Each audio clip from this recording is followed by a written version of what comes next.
மதுரை மாநகராட்சியில 600க்கும் மேற்பட்ட தூய்மை பணியாளர்கள் படிப்படியா பணி நீக்கம் செய்யப்பட்டிருக்காங்க. 1999க்கு அப்புறம் பெர்மனன்ட் வொர்க்கர்ஸ் அப்படின்னா என்னன்னு கேக்குற நிலைமை ஆயிடுச்சுன்னா பாத்துக்கோங்களேன். 15,000 இருந்து 16,000 ரூபாய் சம்பளம் வாங்கின வொர்க்கர்ஸ் இப்போ 10,000 ரூபாய் தான் சம்பளம் வாங்குறாங்க. பிஎஃப் வேற இல்ல. மதுரை தூய்மை பணியாளர்கள் போராட்டத்தில் இறங்க இன்னும் நிறைய காரணம் இருக்கு. ஊழல் குற்றச்சாட்டு காரணமா திமுக மேயரோட கணவர் உள்பட பலர் நீக்கப்பட்ட பெருமைக்குரிய மாநகராட்சி மதுரை தான். அந்த அளவுக்கு ஊழல் அங்க ஆட்டம் போடுதுன்னா பாருங்களேன். தூய்மை பணியாளர்கள் ஏற்கனவே இந்த கோரிக்கைகளை பத்தி 4 முறை பேச்சுவார்த்தை நடத்தியும் எந்த பலனும் இல்ல. மாநகராட்சி கிட்ட நிறைய வாட்டி கோரிக்கை வச்சுமே எந்த பலனும் இல்ல. கடந்த வருஷம் டிசம்பர் மாசம் 300 பேர் தூய்மை பணியாளர்கள் மதுரை மாநகராட்சியை முற்றுகையிட்டு ஆர்ப்பாட்டம் நடத்தினாங்க. அதனால கூட எந்த பயனும் ஏற்படல.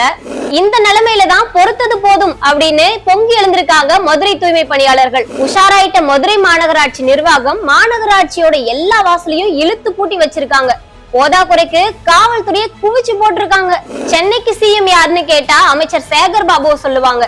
அதே மாதிரி திருச்சிக்கு சிஎம் யாருன்னு கேட்டா KN நேருவை சொல்லுவாங்க. இப்படி திமுகவுக்கு ஊருக்கு ஊரு சிஎம் இருக்காங்க.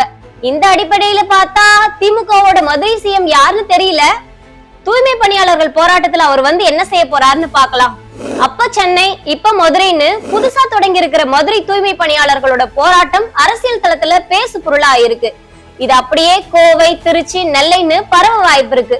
சென்னையில நடந்த தூய்மை பணியாளர்கள் போராட்டத்துக்கு ஆதரவு தெரிவிச்சு களத்துல குதிச்சிருக்கிறதாகவும் மதுரை தூய்மை பணியாளர்கள் சொல்றாங்க. சென்னை ஆர்ப்பாட்டத்துக்கு திமுக கூட்டணியில இருக்கிற 2 கம்யூனிஸ்ட் கட்சிகளும் ஆதரவு தெரிவிச்சு வந்த நிலையில விடுதலை சிறுத்தைகள் தலைவர் திருமாவளவன் மட்டும் எதிர்ப்பு தெரிவிச்சிருந்தாரு. பணி நிரந்தரம் கூடாதுன்னு அறிவாலயத்துக்கு அவர் விசுவாசத்தை காட்டி இருந்தாரு. இந்த நிலைமையில மதுரை தூய்மை பணியாளர்கள் போராட்டம் திமுக கூட்டணியிலே விரிசலை இன்னும் விரிவாக்கலாம் அப்படின்னு நிறைய பேர் சொல்றாங்க. மதுரையை தூங்கா நகரம்னு சொல்லுவாங்க. திமுக அரசை இனி தூங்க விடாத நகரமா மதுரை மாத்த போகுது. அப்படி நல்லது எதுவும் நடந்தா நல்லது தானே.